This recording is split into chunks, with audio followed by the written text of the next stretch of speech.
Donc, rebonjour tout le monde. Voici la troisième capsule portant sur la dernière section de la fonction affine par partie. Donc, si on se rappelle, une fonction affine par partie, sa règle est sous la forme f de x égale ax plus b.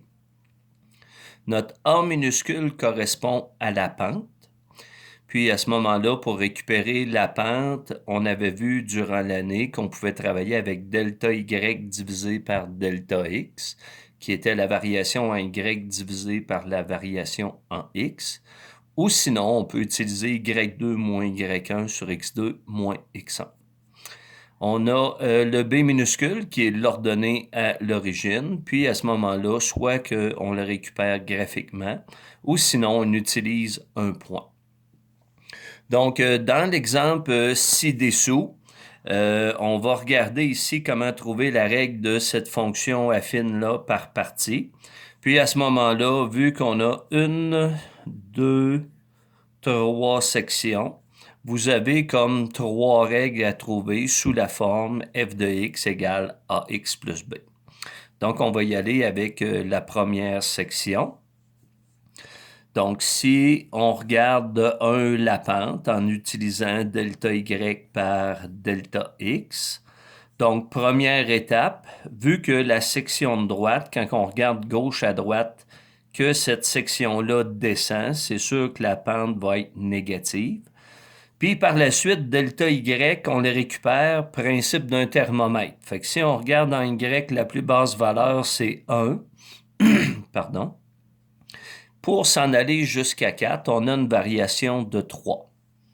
Tandis qu'en x, c'est le même principe, principe du thermomètre. De 0 à moins 5 ou de moins 5 à 0, ça varie de 5.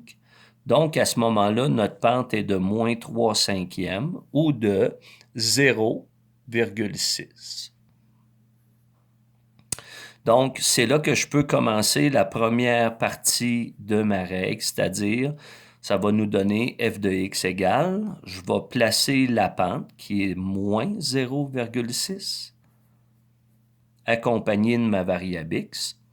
Et dans ce cas-ci, graphiquement, vu que la fonction affine par partie se termine à 1, c'est mon ordonnée à l'origine. Je ne vais pas utiliser un point parce qu'on l'a de façon précise graphiquement. Et là, ce qui me reste à placer, c'est pour quelle partie du domaine cette fonction affine-là est représentée par la première section. Donc, de là, on voit qu'en x, ça commence à moins 5, puis elle se termine à 0. Donc, on place nos deux bornes, moins 5 et 0. Et c'est là qu'on va placer notre variable x avec nos deux symboles d'inégalité.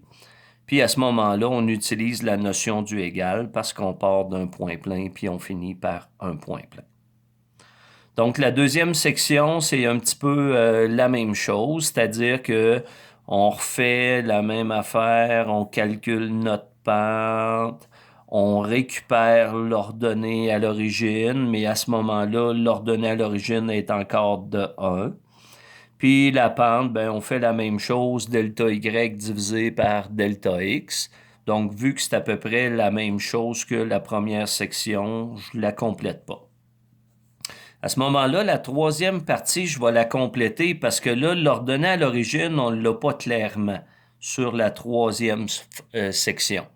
À ce moment-là, si on prolonge cette section-là, on peut s'apercevoir qu'il y a une ordonnée à l'origine qui est ici en haut, puis qui est positive.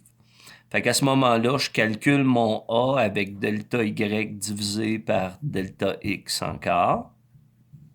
Cette section-là descend, donc ma pente est négative. Puis j'y vais avec ma variation en Y. Je vais prendre le point 4,2 et le point 2,7.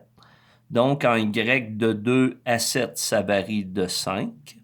Tandis qu'en X de 2 à 4 ou 4 à 2, il y a une variation de 2 pour une pente de moins 2,5.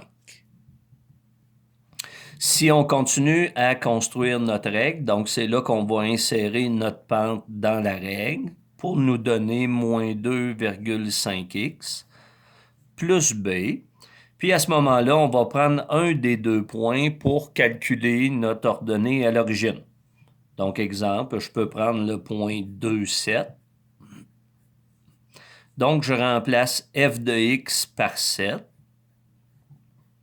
Et je vais remplacer x par 2 pour, après ça, algébriquement, aller calculer mon ordonnée à l'origine. Donc, moins 2,5 fois 2, ça donne moins 5. Je redescends mon plus b, puis mon égal et mon 7.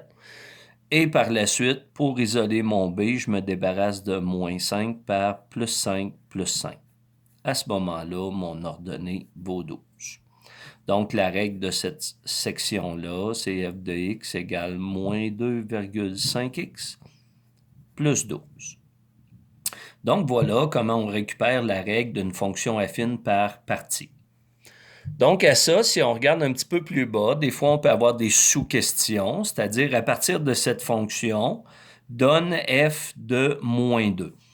Fait qu'à ce moment-là, on se rappelle que la valeur entre parenthèses, c'est la valeur de x. Donc, ça veut dire, va chercher quand x vaut moins 2, f de x vaut combien? Fait que c'est là que si on regarde, quand x vaut moins 2, on est dans la première section de notre fonction affine par partie. Et c'est là, tout simplement, si on regarde ici en haut, dans la règle qu'on a trouvée pour la première partie, c'est-à-dire qui est moins 0,6x plus 1, on va tout simplement remplacer x par moins 2 pour aller, après ça, calculer f de x vaut quoi? Donc, ce qui va nous donner moins 0,6 fois moins 2. Puis, on récupère notre plus 1. Puis, à ce moment-là, par calcul, ça nous donne tout simplement 2,2 comme valeur. Bon, et à l'inverse, ça se peut qu'on vous demande quand f de x vaut moins 1, x vaut quoi? Fait que si on regarde quand f de x vaut moins 1, on est ici. Ça correspond à une valeur de la dernière section.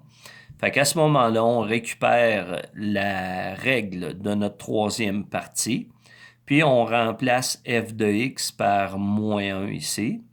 Puis, algébriquement, on est capable d'aller récupérer x vaut combien.